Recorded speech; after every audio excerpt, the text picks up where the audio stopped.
Good afternoon and welcome to Pakistan Today News from our London studio. I'm Chris Taylor. We begin tonight with a significant development from the Supreme Court of Pakistan. The top court has allowed Pakistan Tehreek-e-Insaf counsel Salman Safdar to meet jailed party founder and former Prime Minister Imran Khan at Adiala jail. The court declared Safdar amicus curiae, tasking him with assessing Imran Khan's living conditions and submitting a report by tomorrow. This decision comes a day after the court rejected an earlier urgent meeting request filed by PTI leader Latif Khosa. A bench led by Chief Justice Yahya Afridi directed jail authorities to fully cooperate and granted Safdar access to carry out the assessment without hindrance. Moving on, the Sindh government has decided to release nearly 300 PTI workers detained last week under the Maintenance of Public Order Ordinance. PTI spokesperson Fauzia Siddiqui confirmed that Sindh Home Minister Zia Lanjar conveyed the decision to party lawmakers, adding that formalities are expected to be completed shortly. The arrests were made during operations ahead of PTI's February 8th protest call, which is currently under legal challenge in the Sindh High Court. Party leaders say the move is a step toward de-escalation, while legal proceedings on the protest continue.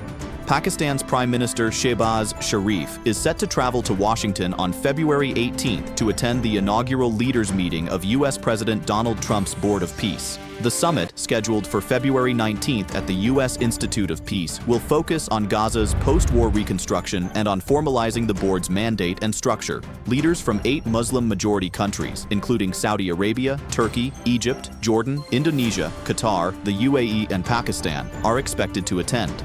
Discussions will cover peace guarantees, reconstruction support, and the board's organizational framework. Pakistan formally joined the Board of Peace in January after signing its founding charter at the World Economic Forum in Davos. Turning now to governance and accountability, Pakistan's ranking on the 2025 Corruption Perceptions Index has shown a slight change. According to Transparency International's latest report, Pakistan moved from 135 to 136 out of 182 countries, while its overall score improved from 27 to 28. Despite the modest score increase, the report warns that global corruption continues to worsen, with most countries scoring below 50.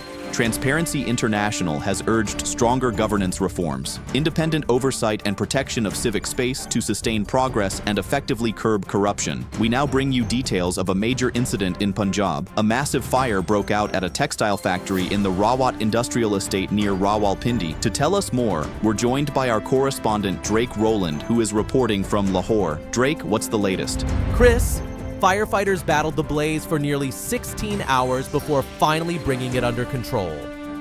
More than 80 fire personnel and 21 emergency vehicles were deployed as flames engulfed large sections of the textile factory.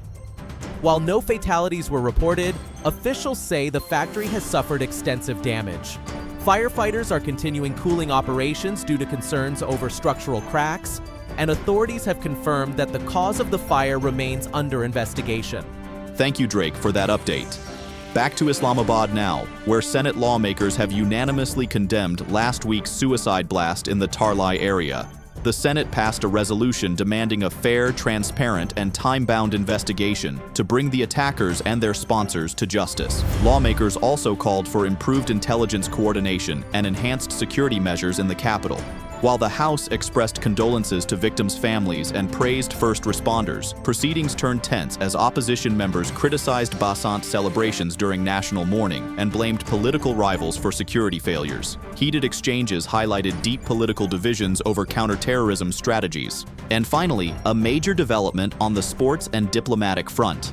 Pakistan's government has confirmed that the national cricket team will play its T20 World Cup fixture against India on February 15, 2026, in Colombo. The decision follows discussions involving the Pakistan Cricket Board, ICC officials, and support from friendly nations including Sri Lanka and the UAE. Prime Minister Shehbaz Sharif endorsed the move, saying it safeguards the spirit of cricket and national pride. Sri Lankan President Anura Dissanayake welcomed Pakistan's participation, reflecting regional solidarity. The ICC has also announced that Bangladesh will not be penalized for opting out of the tournament and will host an ICC event before 2031. That's all for now. You're watching Pakistan Today News. I'm Chris Taylor.